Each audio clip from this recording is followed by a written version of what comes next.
Hello, جی السلام علیکم۔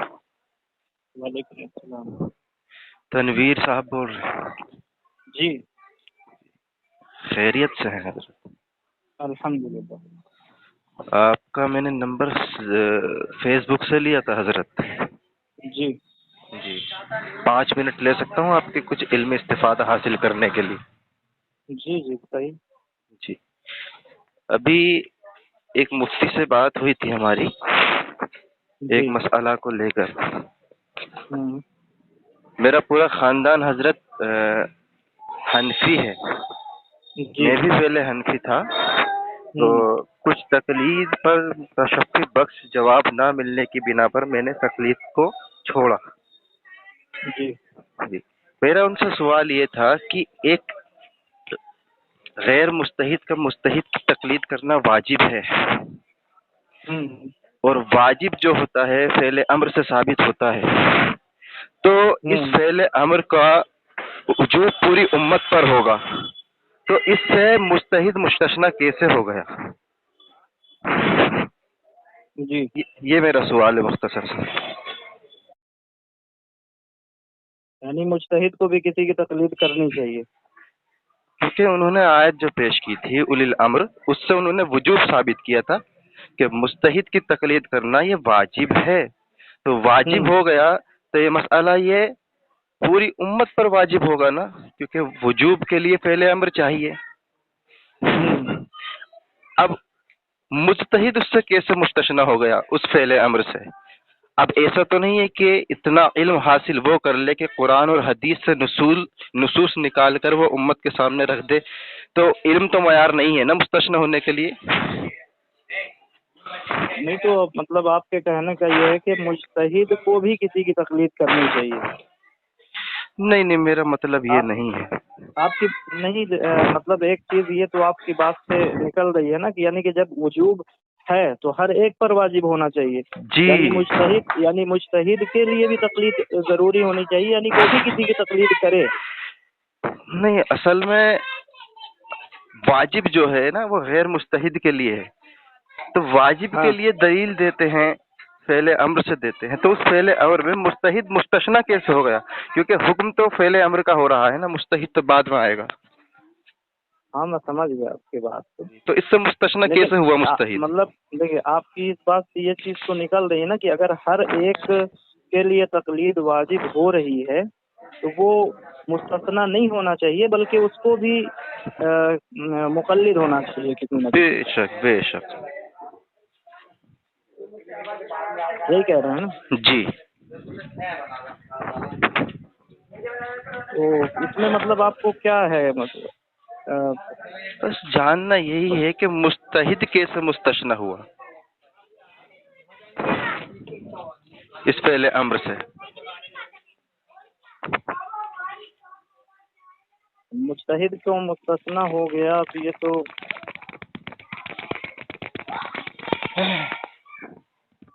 جی، آپ کی یوٹیوب پہ میں ماشاءاللہ ویڈیوز دیکھتا رہتا ہوں، فیس بک سے ہی نمبر نکالا ہوں، ابھی حال ہی میں آپ کی ایک جی آڈیو جی آئی تھی تراویح کے مسئلہ کے اوپر، جی وہ جی بھی سنا ہوں الحمدللہ، تو میں سنتا رہتا ہوں آپ کو، تو ماشاءاللہ اللہ تعالیٰ نے آپ کو علم سے نوازا ہے، تو میں نے سوچا کہ آپ پر ضرور انشاءاللہ اصل میں جواب کیا ہے، ہوگا۔ دیکھیں میں اپنے حساب سے میرا جو ماننا ہے، اختلافات جو پوری امت میں دیکھے جا رہے ہیں اور جی وہ آج سے نہیں ہے، مطلب ظاہر ہے کہ صحابہ کرام کے زمانے میں مختلف آرات رہی ہیں اور جی اپنے اپنے لحاظ سے یعنی جو جس کو زیادہ حق جانتا تھا وہ اس پر عمل کرتا تھا۔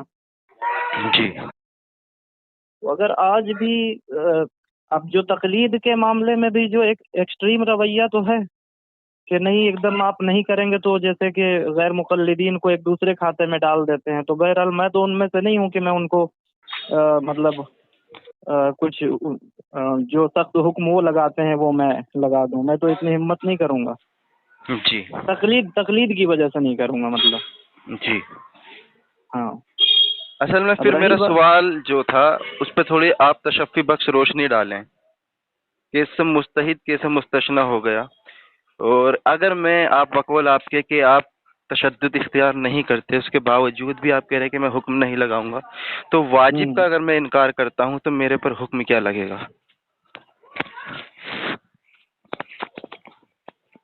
واجب کا آپ انکار کریں گے تو آپ کے نزدیک وہ واجب ہے، آپ تو نہیں اس کو واجب نہیں سمجھ رہے ہیں نا۔ نہیں، دیکھیں، آپ تقلید کرتے ہیں ہاں اور تقلید کو واجب بھی آپ نے کہا ہے، اب جب سب چیز آپ نے کی ہے تو تقلید کا انکاری بھی آپ ہی بتائیں گے کہ اس پر حکم کیا ہوگا، گمراہ ہے، فاسق ہے، فاجر ہے، کیا ہے؟ وہی تو بات ہے نا، دیکھیے میں مطلب کر رہا ہوں، یہ میری ثوابدید ہے۔ اب رہی بات یہ کہ آپ کا بھی اپنا نظریہ ہے، آپ کا اپنا پوائنٹ آف ویو ہے، تو اب آپ اگر نہیں کر رہے ہیں تو میں اب آپ کے اوپر بالکل حکم ہی کیوں لگا دوں؟ اچھا، میں جیسے آپ سے یہ پوچھوں تنویر صاحب کہ یہ دین اسلام کا حصہ ہے یا نہیں؟ تقلید شریعت ساز ہے نہیں؟ اب تقلید جو ہے وہ دین اسلام کا حصہ اس لحاظ سے کہ اب نارمل سی اگر آپ مثال دیکھیں، جیسے اپنی ڈیلی لائف میں ہم کسی نہ کسی کی پیروی کرتے ہیں، تو دین کے معاملے میں بھی ظاہر ہے کہ ہمیں کسی نہ کسی کی رہنمائی تو لینی ہوگی نا، اور لیتے ہیں۔ جی، اب وہ حصہ اس لحاظ سے کہ اب کامن سینس میں بھی آتا ہے نا کہ میں ہر چیز کا ایکسپرٹ تو نہیں ہوں، تو ظاہر ہے جی، کہ مجھے کسی نہ کسی کی تو ماننی پڑے گی، اور مانوں گا تو اس پہ یقین کروں گا، اور یقین کروں گا تو ظاہر ہے کہ اس لحاظ سے پھر میں اس کی تقلید کروں گا کہ اس میں خطا کا امکان بھی ہے۔ اب ایسا تو ہے نہیں کہ وہ معصوم ہے کوئی مجتہد۔ جی، نہیں، اصل میں یہ کہہ رہا ہوں کہ اگر یہ دین اسلام کا حصہ ہے تو اس میں میری چوائس نہیں چلے گی، پھر تو اللہ اور اس کے رسول کی بات کو تسلیم کیا جائے گا اگر یہ دین اسلام میں ہے۔ تو پھر آپ کہہ رہے ہیں نا کہ میری یہ تو چوائس پھر ہے، اب دیکھیں نا، چوائس پھر اگر اپنی یہی نہیں چیز رہے گی۔ یہی چیز میں اگر آپ سے مطلب مان لیجئے، مگر اگر میں پوچھوں کہ غیر مقلدین جو حضرات ہیں موجودہ، یا جو مطلب اپنے آپ کو یہ کلیم کرتے ہیں، مان لیجئے کہ ہم کسی کی تقلید نہیں کرتے ہیں، ٹھیک ہے، ان کے نزدیک اگر بہتر ہے نہیں کرتے ہیں کوئی بات نہیں، لیکن یہ ہے کہ اگر آپ نہیں کرتے ہیں تو اگر ان سے یہ پوچھا جائے کہ ایک اچھے خاصے مطلب کئی صدیاں تک جو لوگ تقلید کرتے رہے ہیں، تو آپ ان پہ کیا حکم لگائیں گے؟ یعنی جی، غیر مقلدین بھی تو ایک سخت حکم لگاتے ہیں نا اس پہ، مقلدین پر۔ مثلا اور مثال کے طور پر کون تقلید کرتے تھے؟ مطلب پوری امت ہی تقلید کرتی رہی ہے۔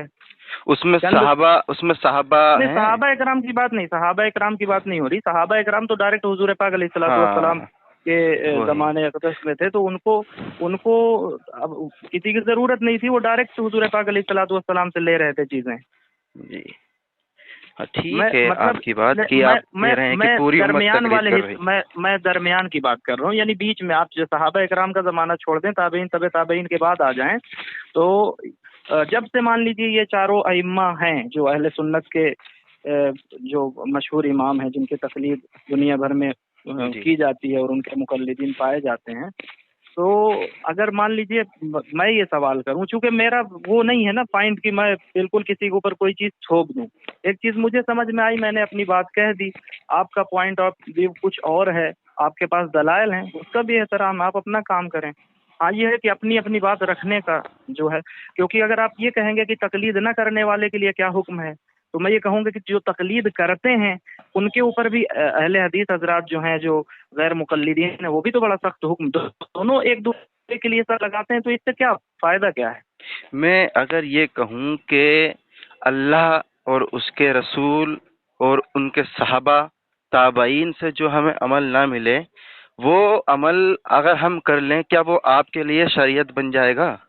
یہ میں جاننا چاہتا ہوں۔ جیسے آپ نے اقرار کیا کہ صحابہ سے ثابت نہیں، تابعین سے ثابت نہیں، تو وہ عمل اگر آپ کریں گے تو وہ کیا شریعت ہے؟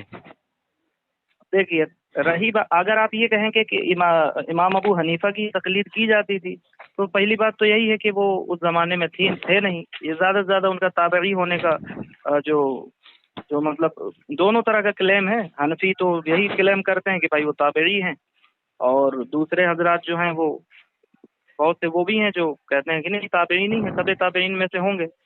تو اچھا، جیسے کہنے کا میں یہ کہہ رہا ہوں، ماشاء اللہ آپ بہت سنجیدہ انسان ہیں، ابو حنیفہ رحمہ اللہ اور چاروں ائمہ کی تقلید جو لوگ کرتے ہیں، کیا ان ائمہ سے ہی یہ بات ثابت ہے کہ انہوں نے اپنی تقلید کرنے کو کہا ہے؟